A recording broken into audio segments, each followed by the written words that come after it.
Assalamualaikum warahmatullahi wabarakatuh. Selamat pagi anak-anak. Apa kabarnya hari ini? Semoga kalian tetap semangat melaksanakan kegiatan PJJ di rumah dan tentunya dalam keadaan sehat walafiat.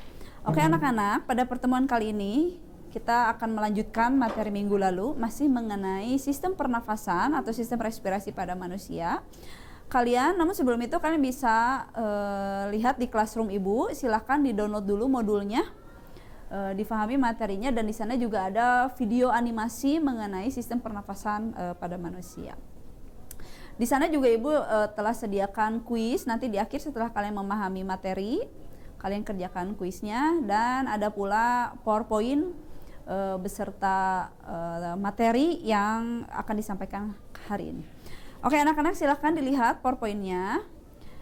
Di sini Ibu akan membahas mengenai sistem respirasi atau pernafasan manusia. Namun di awal ini ada kompetensi yang harus kalian kuasai, diantaranya kalian harus mampu menganalisis hubungan antara struktur jaringan penyusun organ pada sistem respirasi dalam kaitannya dengan bioprosesnya dan gangguan fungsi yang dapat terjadi pada sistem respirasi manusia. Selain itu, kalian pun dituntut untuk mampu menyajikan hasil analisis pengaruh pencemaran udara terhadap kelainan pada struktur dan fungsi organ pernafasan manusia berdasarkan studi literatur. Nah, untuk studi literaturnya kalian selain mendapatkan modul dari Ibu, kalian juga bisa lihat materi lainnya, sumber-sumber lainnya, bisa dari materi 78 atau bahkan dari YouTube yang lainnya. Nah, anak-anak, kemarin kita sudah membahas mengenai urutan organ-organ atau organ-organ yang terlibat dalam sistem pernafasan manusia. Nah, sebagaimana yang kalian ketahui, oksigen yang masuk ke dalam tubuh kita ini diperlukan untuk metabolisme tubuh, yakni untuk menghasilkan energi, betul. Nah, bagaimana sih proses pertukaran oksigen dan karbon dioksida? Ternyata kemarin pun sudah dibahas ya di dalam alveolus, betul. Nah, udara yang mengandung oksigen ini dikeluarkan, ditangkap oleh darah, dia akan berikatan dengan hemoglobin membentuk HbO2. Nah, kenapa bisa diikat oleh hemoglobin? Kita lihat, ketika di alveolus ini kadar oksigen ini lebih tinggi. Oksigen di alveolus ini lebih tinggi jumlahnya daripada oksigen di dalam darah. Nah, kalau di dalam darah berarti banyaknya CO2. Nah, dengan hal tersebut, ketika kadar oksigennya lebih tinggi, dia akan secara otomatis akan terikat oleh darah melalui senyawa hemoglobin.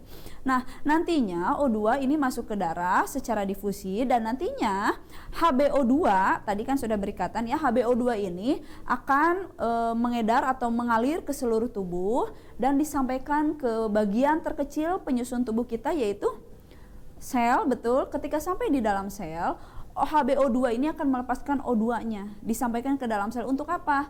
Untuk proses pembentukan energi, atau istilahnya adalah metabolisme sel. Artinya pembentukan energi di dalam sel, atau dikenal dengan respirasi sel. Jadi beda halnya dengan respirasi manusia, itu pernafasan meliputi organ-organ pernafasan yang kemarin sudah kita bahas. Tapi kalau O2 ini diperlukan untuk respirasi sel, yaitu pembentukan energi yang terjadi di dalam sel dan melibatkan organel sel. Organel sel apa yang terlibat dalam pembentukan energi? Dia adalah mitokondria. Nah, ini ya. Nah, ini proses pengikatan oksigennya. Selain pengikatan oksigen, ini juga kebalikannya, kita kan tidak hanya mengikat oksigen terus-terusan, artinya kita harus mengeluarkan CO2. Kenapa? Karena CO2 ini adalah zat sampah. Hasil dari mana? Ketika sampai oksigen ini sampai di dalam sel, di mitokondria, dalam proses pembentukan energi, ternyata ada hasil sampingnya, yaitu CO2. CO2 ini merupakan sisa pembakaran dari metabolisme tubuh yang tadi, dan CO2 ini sampah, harus dikeluarkan. Oleh siapa? Sama halnya CO2 ini juga diangkut oleh darah, nantinya masuk lewat pembuluh vena, betul. Nantinya masuk ke jantung, lalu nanti ke paru-paru. Sudah dibahas ya ketika sistem sirkulasi. Nanti ketika sampai di alveolus, CO2-nya lebih tinggi nih di darah daripada di alveolus. Makanya CO2-nya akan dilepaskan keluar ke alveolus, lalu ke bronkiolus, ke bronkus, ke trakea, kemudian ke laring, ke faring, lalu ke lewat hidung atau mulut. Nah, CO2 ini berada di darah dalam bentuk yang berbeda-beda.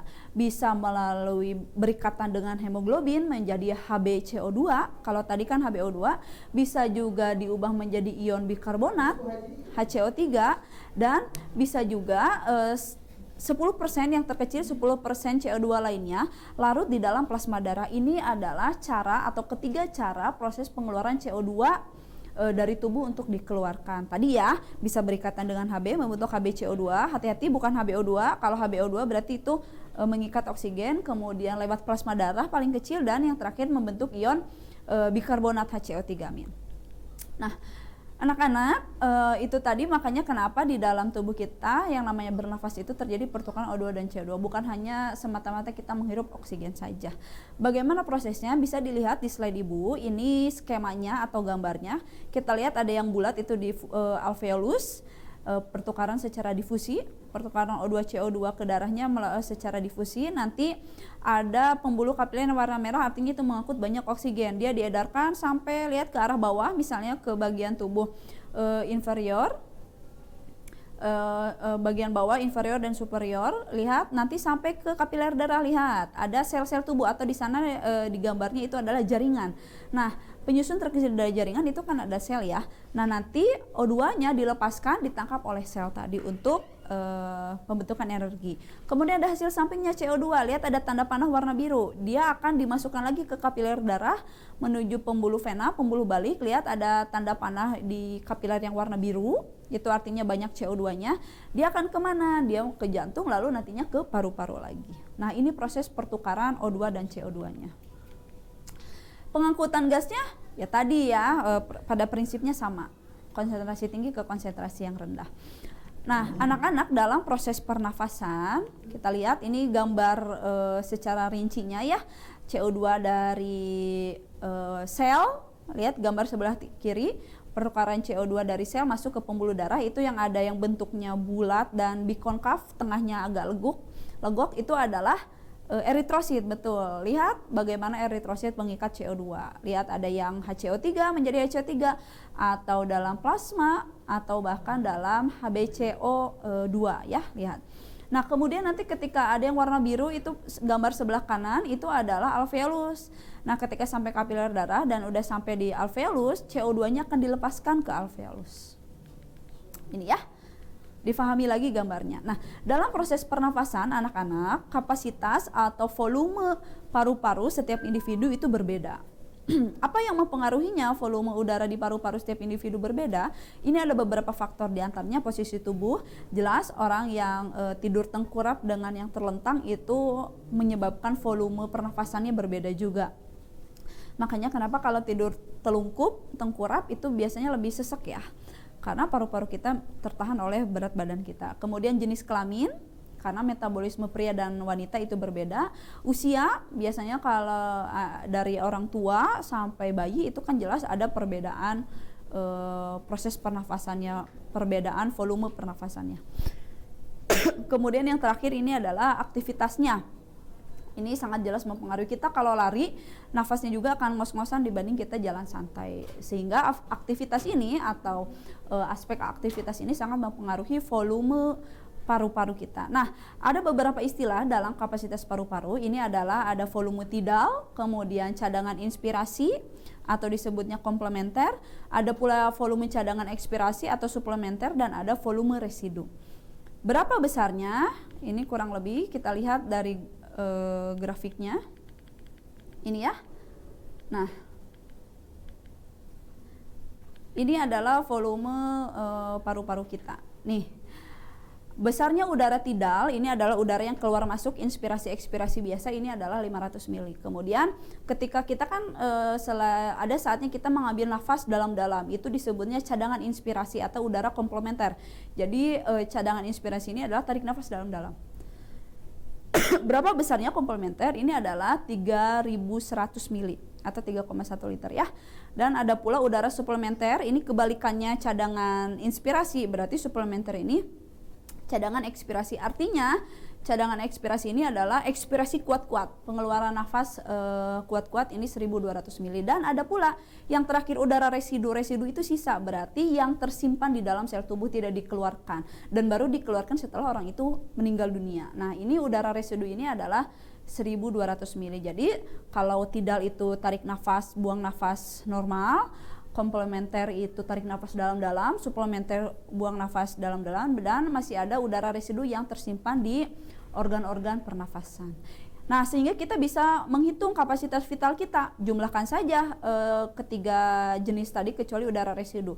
Udara tidal 500 ditambah suplementer 1200 berarti 1700 ditambah 3100 yang komplementer berarti 4800. Nah, 4,8 sampai 5 liter itu adalah kapasitas vital paru-paru setiap manusia. Nah, kalau total dijumlahkan dengan residu tadi 4,8 ditambah 1,2 berarti 6. Nah, itu adalah kapasitas total paru-paru kita sekitar kurang lebih 6 liternya. Nah, anak-anak sampai di sini dulu bisa difahami. Kalau yang kurang paham kalian bisa lihat di modulnya atau bisa dilihat lagi videonya. Sebelum kita lanjutkan mengenai kelainan pada paru-paru, kita lihat dulu iklan jeda sejenak mengenai ajakan pencegahan COVID-19 ini. Silahkan menyaksikan.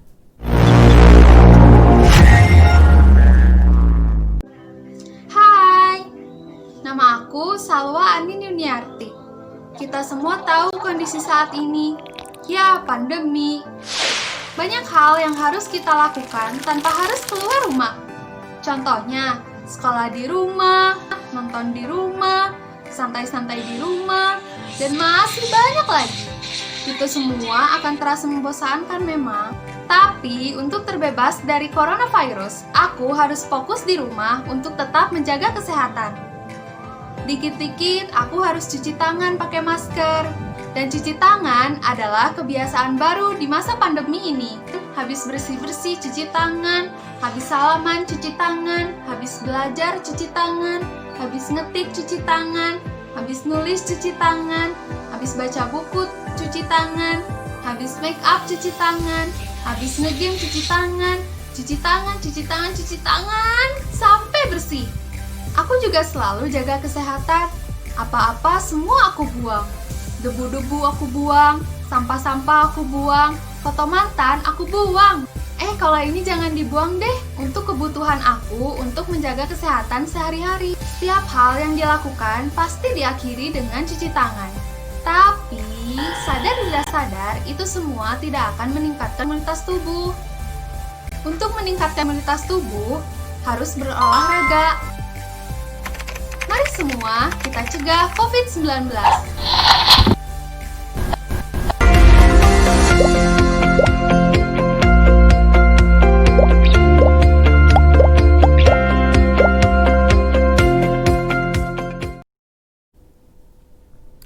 Ya, anak-anak, itu tadi himbauan untuk kalian tetap menjaga kebersihan dan kesehatan di rumah ya. Nah, kita lanjutkan anak-anak pembahasannya, yaitu mengenai gangguan pada sistem pernafasan manusia. Tadi sebelumnya kita membahas mengenai faktor apa saja sih yang mempengaruhi volume atau kapasitas paru-paru setiap individu. Ini salah satunya tadi ya, ada posisi, kemudian jenis kelamin, kemudian usia dan aktivitas. Nah, gangguan apa saja sih yang bisa menyerang pada sistem pernafasan kita? Ini salah satunya, kalian bisa lihat ada faringitis, pneumonia, emfisema, asma, difteri, asfiksi, dan TBC. Mungkin untuk asma dan TBC ini familiar, sering kalian dengar ya. Nah, namun seperti apa sih penyakit tersebut atau kelainan tersebut? Organ bagian mana sih yang diserang? Kita lihat. Yang pertama ini adalah faringitis. Namanya saja faringitis berarti faring yang diserang ya, betul. Nah, faringitis ini merupakan peradangan pada faring. Penyebabnya itu jelas bisa karena infeksi virus atau bakteri. Nah, ini bisa juga nih, kebanyakan kelainan pada sistem pernafasan ini hampir seluruhnya disebabkan oleh aktivitas merokok. Nah, untuk itu kalian yang masih pelajar atau bahkan nanti setelah lulus pelajar, minimalnya ketika pelajar jauhi dulu rokok. Kenapa? Karena ada kandungan yang dapat membahayakan organ tubuh kita. Kita lihat. Kemudian yang kedua ini adalah pneumonia. Kalau pneumonia pada radangan pada paru-paru sehingga alveolusnya berisi cairan atau lendir yang berlebihan. Ini di sini gambar alveolus yang bagian atas ini alveolus yang normal tidak terisi cairan. Kalau gambar yang bawahnya ini merupakan alveolus yang terisi oleh cairan atau lendir. Nah, inilah penderita pada pneumonia. Kalian bisa bayangkan kalau alveolusnya terisi oleh cairan bagaimana? Tadi fungsi alveolus apa? Tempat terjadinya pertukaran O2 CO2. Nah, sekarang kalau ada cairan bisa memudahkan nggak pertukaran O2 CO2-nya? Tidak. Makanya ketika ada penderita pneumonia ini bisa yang terlihat ya, dia biasanya nafasnya kesulitan, kemudian tersengal-sengal atau bahkan sampai batuk berdarah. Kemudian yang berikutnya ini emfisema. Emfisema ini jumlah udara yang berlebihan di dalam paru-paru sehingga dia kesulitan untuk dikeluarkan lagi, sama ya. Yang teramatinya dia sesak nafas.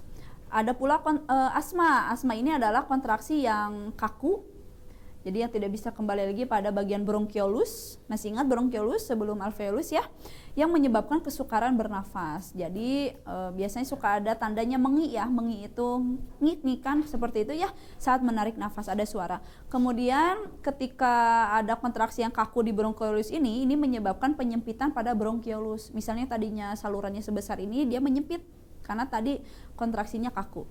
Ini asma ini bisa dipicu oleh zat-zat yang menyebabkan alergi, bisa berupa debu, serbuk sari, asap kendaraan, asap motor, asap rokok, atau bahkan cuaca, suhu berarti ya.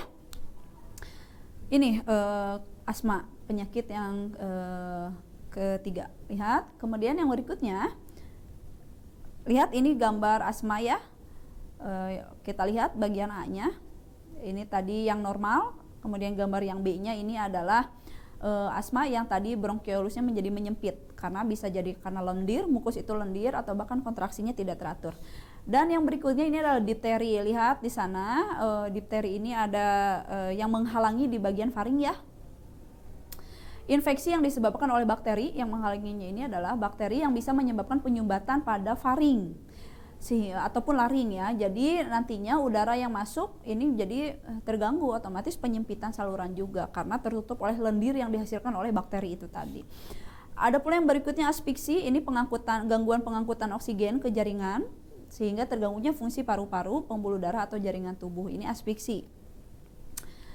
Ada pula TBC, tuberkulosis, ini disebabkan oleh bakteri Mycobacterium tuberculosa. Tandanya ini biasanya batuk terus-terusan, bahkan ada yang sampai berdahak, kemudian sering berkeringat di malam hari, padahal enggak gerah ya, tapi ketika malam hari tidur ini biasanya berkeringat. Ada pula hipoksia, kekurangan oksigen. Kalau tadi asfiksi malah kelebihan udara, emfisema kelebihan udara di paru-paru. Kalau hipoksia ini merupakan kekurangan oksigen di jaringan. Dan ada asidosis, berarti meningkatnya CO2. CO2 ini asam, meningkatnya asam karbonat di dalam darah, ini asidosis. Ingat aja, asidosis berarti asam. Sianosis ini kebiruan pada kulit yang disebabkan karena jumlah hemoglobinnya berlebihan. Nah, ini kerusakannya. Kita bisa lihat paru-paru yang sehat dan paru-paru mana yang tidak sehat ya. Biasanya Ibu bilang di awal, kerusakan sistem pernafasan ini, paru-paru ini biasanya penyebab terbesarnya itu dari rokok. Kenapa? Karena di dalam rokok ini mengandung kurang lebih 4.000 senyawa beracun yang ada di rokok. Makanya kalian sudah tahu sekarang organ pernafasan apa saja dan bagaimana bahayanya, dan kemudian ketika ada kelainan yang terganggunya apa, kalian bisa prediksi. Untuk itu ingat, jauhi rokok. Senyawa apa saja ini kurang lebih, lihat Ibu tampilkan beberapa senyawa saja. Ada karbon monoksida. Yang harus kalian ketahui, ketika ada karbon monoksida, kemudian ada hemoglobin, kemudian ada lagi O2. Kan kita membutuhkan O2 ya. Hemoglobin ini lebih tertarik pada CO, karbon monoksida, dibanding oksigen. Jadi nanti kalau kita keseringan menghirup asap rokok, nanti Hb-nya, hemoglobinnya lebih tertarik mengikat CO sehingga menyebabkan keracunan di dalam tubuh kita. Tandanya apa? Lemas, pusing, kelelahan, ini ya. Karena yang harusnya berikatan dengan oksigen, dia malah berikatan dengan karbon monoksida. Kemudian ada nikotin. Nikotin ini merupakan obat atau senyawa yang memiliki efek candu. Contoh lainnya opium atau morfin ya. Nah, ini biasanya mengganggu sistem saraf kita karena menyebabkan reaksi menenangkan atau menyenangkan. Jadi kecanduan efeknya itu dari nikotin itu sendiri. Kemudian hidrogen cyanida, kalian sudah pasti tahu yang namanya cyanida ini racun. Nah ini, kemudian benzena yang merupakan residu dari pembakaran rokok, ada sisa-sisanya. Bagaimana kalau senyawa benzena itu tertimbun di dalam tubuh kita, kan bahaya. Ada pula senyawa tar, ini bersifat karsinogen. Karsinogen ini racun. Bisa dibayangkan kalau karsinogen terus-menerus mengendap, tar ini mengendap di dalam tubuh kita, bisa kanker paru-paru, emfisema, gangguan kesuburan, kanker mulut, gitu ya. Dan ada lagi formaldehid, ini yang merupakan sama dengan tadi ya, benzena residu dari pembakaran, ini juga bisa menyebabkan kanker. Ada arsen, ada kadmium, dan ada amonia. Amonia ini bau menyengat, tidak berwarna. Kalau arsen ini karsinogen, racun juga. Kadmium ini juga ada di asap rokok, dia bisa menyebabkan muntah-muntah, gangguan sensorik, kemudian sistem sarafnya terganggu. Nah itu tadi anak-anak beberapa kandungan atau beberapa senyawa dari rokok yang bisa membahayakan. Yang utamanya itu adalah sistem pernafasan kita. Bukan hanya sistem pernafasan kita, justru yang lainnya pun akan ada dampaknya ketika kebiasaan itu terus-menerus dilakukan. Tentunya itu merupakan kebiasaan yang buruk ya. Nah, ingat saja kalian sebagai pelajar berarti tugasnya ini untuk belajar, bukan untuk yang lainnya. Sampai sini dulu anak-anak penjelasan Ibu kali ini. Materinya sudah selesai untuk sistem pernafasan. Silakan kalian akses kuisnya atau post-testnya. Jangan lupa dikerjakan. Kemudian tetap jaga kesehatan. Kita bertemu lagi minggu depan. Assalamualaikum warahmatullahi wabarakatuh.